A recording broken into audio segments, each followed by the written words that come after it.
Sur le salon Medagri, on ne cesse de parler d'innovation.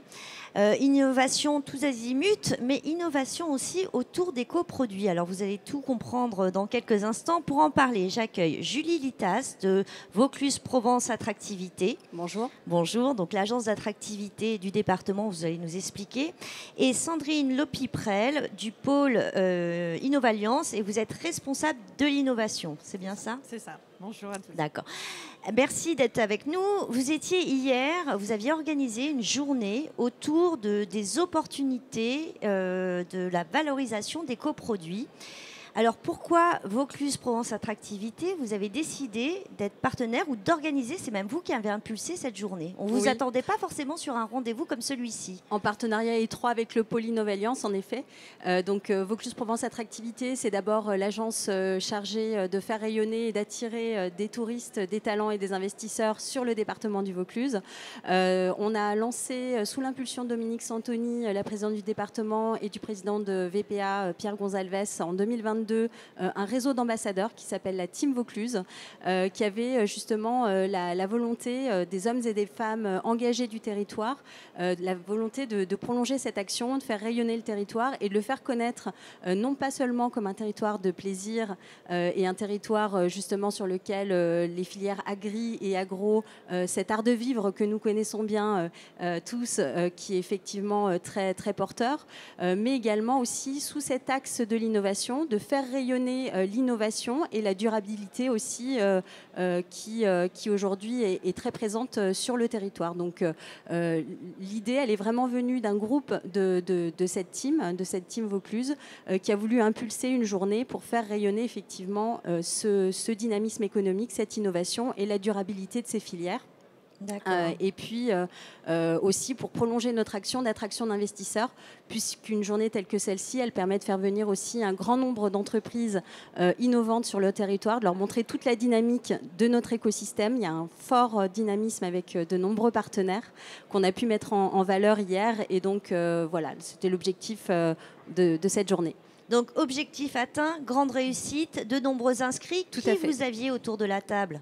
Alors on avait une variété de participants, puisque c'était l'objectif de faire de la rencontre entre les différents mondes, donc à la fois les agriculteurs, les coopératives agricoles, le monde viticole également, des startups qui valorisent des coproduits, donc des startups récemment installées sur le territoire, et puis beaucoup plus largement on avait des startups régionales, on avait des startups aussi qui sont venues d'Ora, d'Occitanie, également de région parisienne. Donc on a vraiment eu un bel intérêt pour cette thématique. Et puis également donc, des industriels agroalimentaires, des industriels cosmétiques, des centres techniques, des acteurs de l'innovation, de la recherche comme le CRIT agroalimentaire, comme l'INRAE, comme Avignon Université aussi, qui sont des acteurs très impliqués sur ces thématiques et dans le développement du territoire et des entreprises.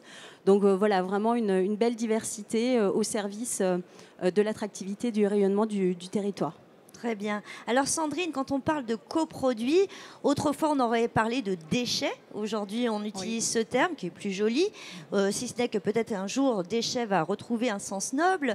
Qu'est-ce qu'on a comme type d'innovation autour de cette valorisation des coproduits ? Alors, au niveau du pôle Innovalliance, on s'adresse et on s'attache à tout un écosystème d'innovation pour s'adosser à cet écosystème et valoriser des projets d'innovation. Et dans cette thématique, notamment sur la durabilité des ressources végétales et l'économie circulaire, on a tout un pool d'entreprises et de start-up qui travaillent à pouvoir valoriser ces déchets, entre guillemets. Parce qu'à l'heure actuelle, on ne parle plus de déchets, voire même de coproduits, mais de valorisation de biomasse. Parce que ce sont des biomasses végétales qui sont produites, qui peuvent s'adresser à différentes filières de valorisation, que ce soit pour de l'agroalimentaire, de la cosmétique, des arômes, des parfums, etc. Donc on ne parle plus d'une valorisation ultime, mais vraiment une multivalorisation de biomasse qui peut s'adresser à l'ensemble de ces filières en fonction de la typologie de la matière et de la transformation qu'on lui imprime. Alors qu'est-ce qu'on trouve justement à la source de cette biomasse ? Il y a de la tomate, je crois, avec Phoenix. Vous pouvez nous raconter un petit peu Alors on a eu trois success stories qui ont été présentés hier. Bon, on a aussi eu des pitchs de différentes startups. Pitch que vous pouvez retrouver sur la chaîne du salon Medagri. Oui. On les a tous enregistrés hier matin, donc Ils c'est sont déjà en ligne. C'est déjà en ligne. Oui, tout à fait. Et donc les 3 success stories qu'on a présentés hier, nous avions Phoenix en Provence qui valorise en fait les coproduits de la filière tomate. Donc là, c'est une association de façon très juste, on va dire, sur la valorisation de ces déchets de la tomate, puisque l'usine de Phoenix s'adosse à l'usine productrice de base.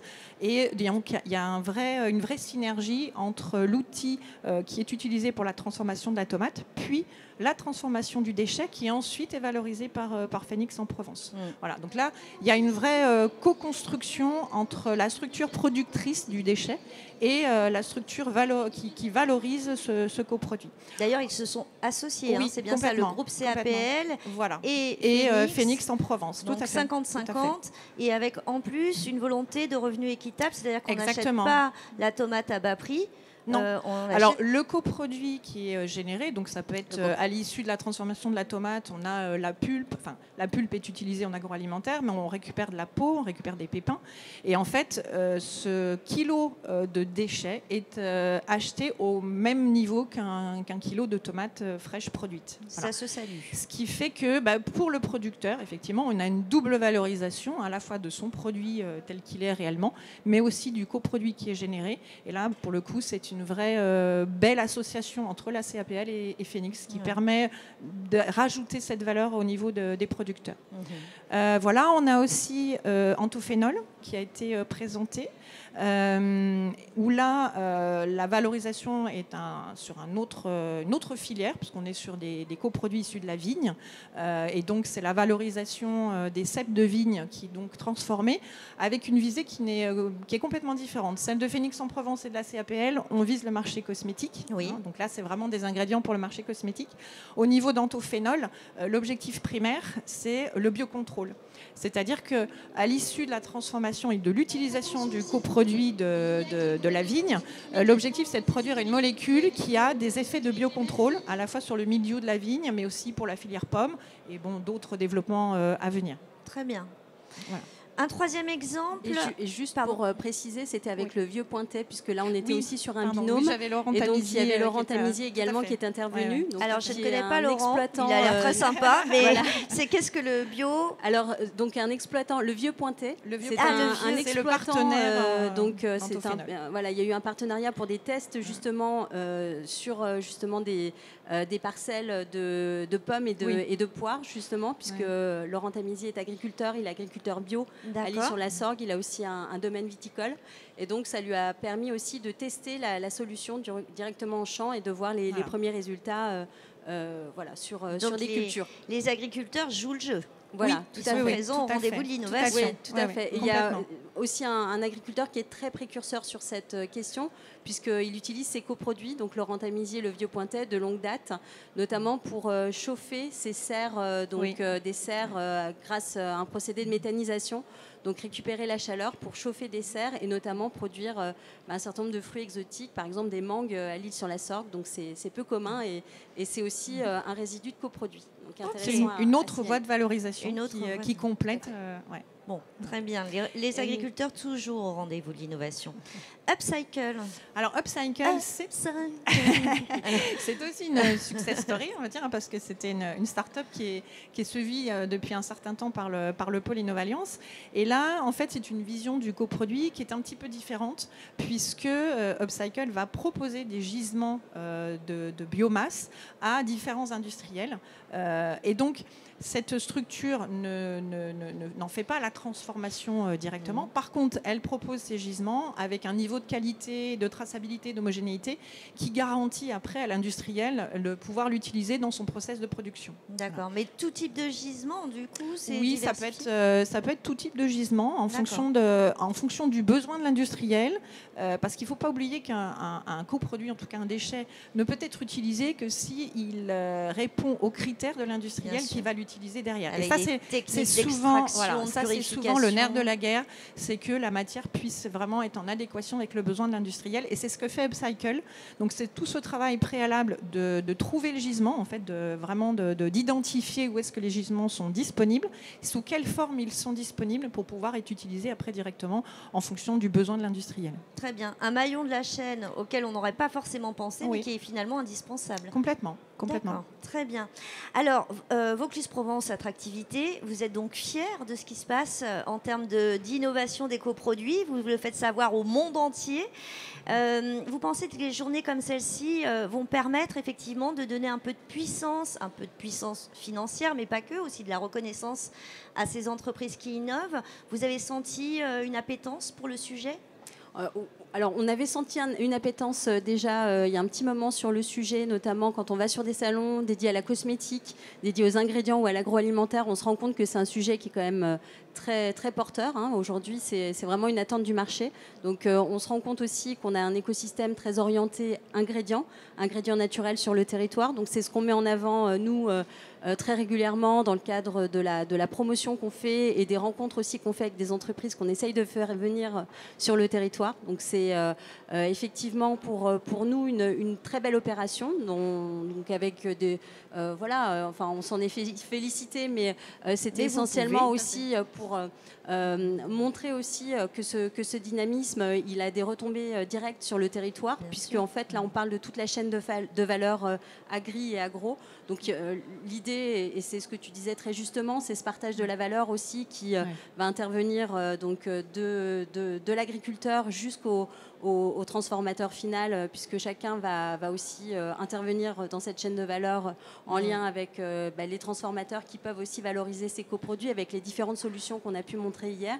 Et donc ce dynamisme, effectivement, on pense qu'il est très porteur et on pense que pour le territoire, c'est aussi une opportunité de faire venir de nouvelles entreprises pour transformer les gisements qui sont effectivement présents. Donc là, c'était aussi nous, notre enjeu en tant qu'agence d'attractivité. Et effectivement, on a des discussions qui nous ont permis ça nous a permis aussi de poursuivre les discussions qui étaient déjà engagées avec certains et qu'on a pu faire venir sur le salon, leur faire découvrir aussi tout cet écosystème qu'on a pu mettre en avant avec tous ces partenaires qu'on évoquait.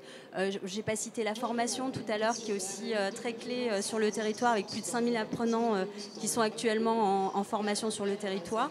Les collectivités locales qui sont aussi très très impliquées, qui développent des solutions pour permettre des solutions notamment immobilières, mais aussi tout un écosystème pour permettre à ces acteurs de trouver aussi un écosystème bienveillant et innovant et dynamique dans lequel s'intégrer. Et nous, vraiment, on est ravis de pouvoir accueillir et accompagner ces entreprises pour qu'elles bénéficient aussi de tout cet environnement et qu'elles tissent toutes ces connexions au mieux grâce à des journées telles que celle-ci, grâce au pôle Innovalliance et grâce effectivement à tous ces partenaires qui sont très mobilisés à leur côté.